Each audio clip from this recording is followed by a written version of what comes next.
Day 262. Ecclesiastes 1-3. These are the words of the teacher, the son of David, king in Jerusalem.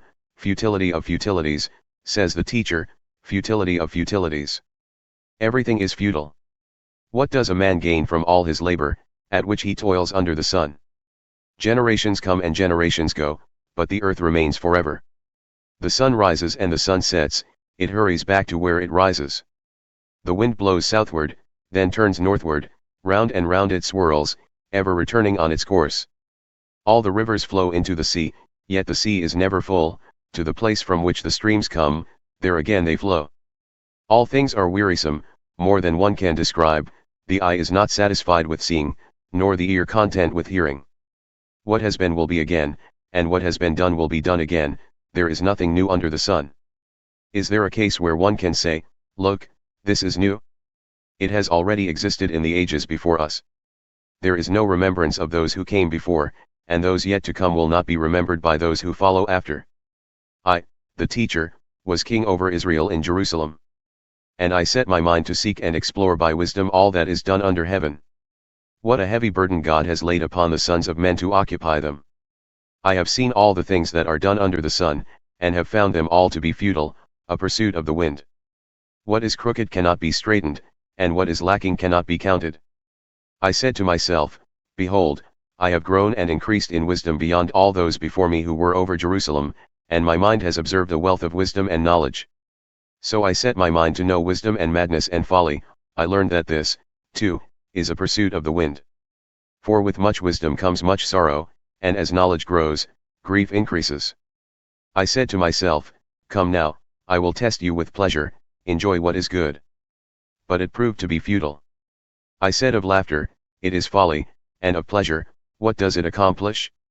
I sought to cheer my body with wine and to embrace folly, my mind still guiding me with wisdom, until I could see what was worthwhile for men to do under heaven during the few days of their lives.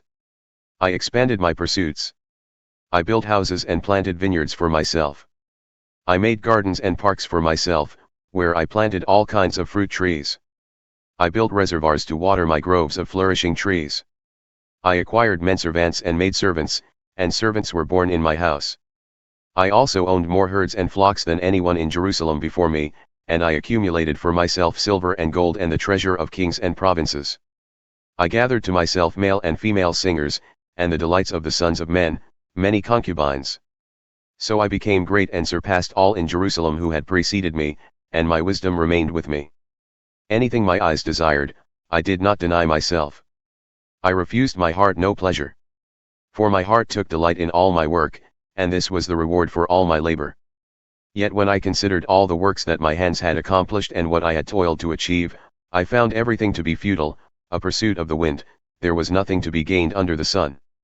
Then I turned to consider wisdom and madness and folly, for what more can the king's successor do than what has already been accomplished? And I saw that wisdom exceeds folly, just as light exceeds darkness. The wise man has eyes in his head, but the fool walks in darkness. Yet I also came to realize that one fate overcomes them both. So I said to myself, the fate of the fool will also befall me.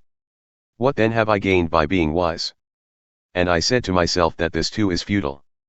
For there is no lasting remembrance of the wise, just as with the fool, seeing that both will be forgotten in the days to come.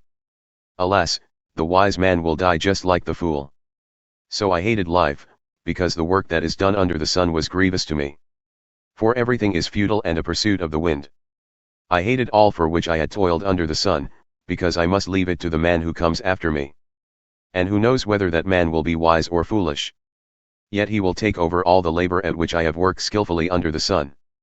This too is futile. So my heart began to despair over all the labor that I had done under the sun. When there is a man who has labored with wisdom, knowledge, and skill, and he must give his portion to a man who has not worked for it, this too is futile and a great evil. For what does a man get for all the toil and striving with which he labors under the sun? Indeed, all his days are filled with grief, and his task is sorrowful. Even at night, his mind does not rest. This too is futile. Nothing is better for a man than to eat and drink and enjoy his work. I have also seen that this is from the hand of God. For apart from him, who can eat and who can find enjoyment? To the man who is pleasing in his sight, he gives wisdom and knowledge and joy, but to the sinner he assigns the task of gathering and accumulating that which he will hand over to one who pleases God. This too is futile and a pursuit of the wind.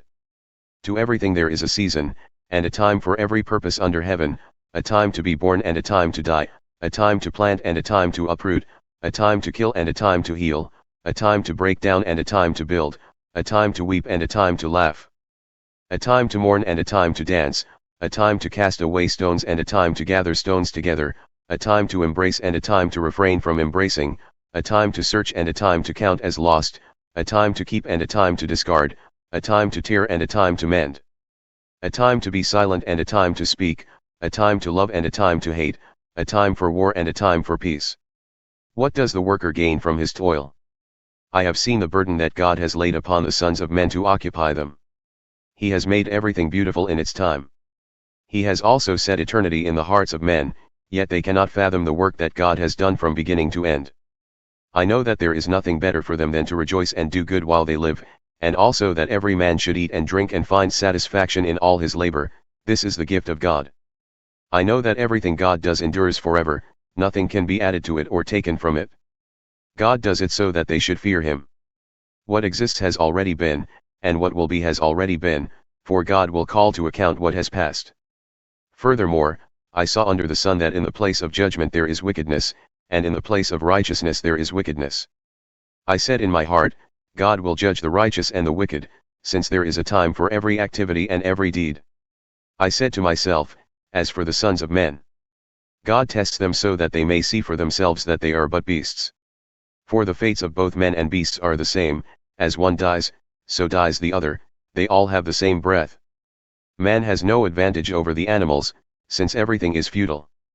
All go to one place, all come from dust, and all return to dust.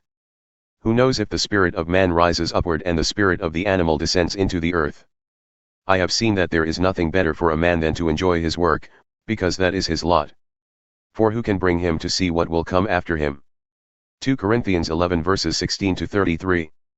I repeat, let no one take me for a fool. But if you do, then receive me as a fool, so that I too may boast a little. In this confident boasting of mine, I am not speaking as the Lord would, but as a fool. Since many are boasting according to the flesh, I too will boast. For you gladly tolerate fools, since you are so wise. In fact, you even put up with anyone who enslaves you or exploits you or takes advantage of you or exalts himself or strikes you in the face. To my shame I concede that we were too weak for that. Speaking as a fool, however, I can match what anyone else dares to boast about. Are they Hebrews? So am I. Are they Israelites? So am I. Are they descendants of Abraham? So am I. Are they servants of Christ?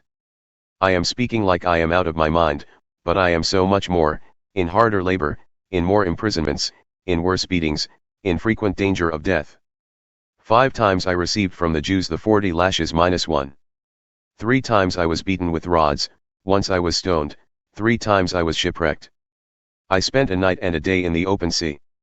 In my frequent journeys, I have been in danger from rivers and from bandits, in danger from my countrymen and from the Gentiles, in danger in the city and in the country, in danger on the sea and among false brothers, in labor and toil and often without sleep, in hunger and thirst and often without food, in cold and exposure.